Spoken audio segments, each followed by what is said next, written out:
সবকিছুই কি আল্লাহর পরীক্ষা? ভাই, আপনি প্রশ্ন করেছেন সবকিছু আল্লাহর পরীক্ষা কিনা। আমাদের জীবনটাই পরীক্ষা।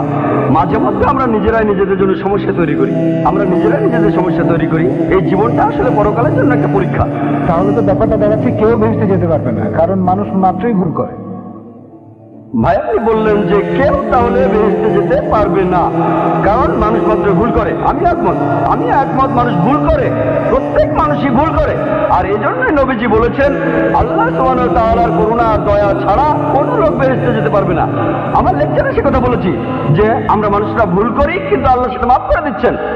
তিনি গাফুর, তিনি রাহিম, তিনি করুণাময়, তিনি পরোপকারী, তিনি এই লোকদের মাফ করে দেন। তবে তিনি কিছু নিয়ম কানুন মেনে চলেন। আর আল্লাহ তিনি এমন কিছু বলেন না যে তুমি দেখতে ভালোটা মাফ করে দিলাম, তুমি দেখতে খারাপটাই মাফ করলাম না। আল্লাহ মানুষের জন্য আইন কানুন গুলো বলেছেন কোরআনে। তাই শুধু আল্লাহর করুণা পেলেই আপনি বেহেশতে যেতে পারবেন। যদি আল্লাহ আপনার সমস্যাগুলো খুঁটিয়ে খুঁটিয়ে ধরেন আর পয়েন্ট বিয়োগ করেন, সেই সাথে সবগুলো ভালো কাজের পয়েন্ট যোগ করেন, তাহলে কোনো মানুষ বেহেশতে যেতে পারবে না, এমনকি নবীজিও না। নবীজি কথা বলেছেন, এটা নবীজির হাদিস। পবিত্র কোরআন বলছে আল্লাহ আপনার ভালো কাজগুলোকে 10 দিয়ে গুণ করবেন আর খারাপ কাজগুলোকে 1 দিয়ে।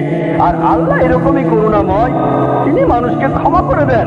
তবে একটা অন্যায় তিনি ক্ষমা করবেন না। পবিত্র কোরআনের সূরা নিসার 48 নম্বর আয়াতে উল্লেখ আছে এবং সূরা নিসার 116 নম্বর আয়াতে উল্লেখ আছে যে অন্যায়টা তিনি কখনোই ক্ষমা করবেন না, সেটা হলো শিরক, আল্লাহ ছাড়া অন্য কারো উপাসনা করা। অন্য কোনো অন্যায় হয়তো তিনি ক্ষমা করতে পারেন, আর আল্লাহকে ছাড়া অন্য কোনো দেবতার উপাসনা করা, এটা হলো সবচেয়ে বড় অন্যায়। আশা করি উত্তরটা পেয়েছেন।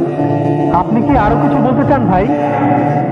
হ্যাঁ, এখন ধরি একজন লোক, সে তার সব কাজ ভালোভাবে করলো, কিন্তু সেই লোক তার 3 জন স্ত্রীকে সমানভাবে দেখলো না। সেই লোক কি তখন বেহেশতে যাবে? ভাই, আপনি প্রশ্ন করলেন যে যদি, আমি আপনার প্রশ্নটা বুঝেছি, যদি কোনো লোকের 3 জন স্ত্রী থাকে আর সে সমান বিচার করতে না পারে, সে কি বেহেশতে যাবে? হ্যাঁ যাবে। কেন যেতে পারবে না? কারণ আমাদের পক্ষে পুরোপুরি নিষ্পাপ পাওয়াটা খুবই কঠিন। আপনি তো বললেন সব মানুষই ভুল করে, অনেক মানুষই ভুল করে। আপনার মনেও কোনো খারাপ চিন্তা আসতে পারে, এটাও তো ভুল। তাই আপনি যদি ভুল করেন, সেজন্য ক্ষমা চাইবেন।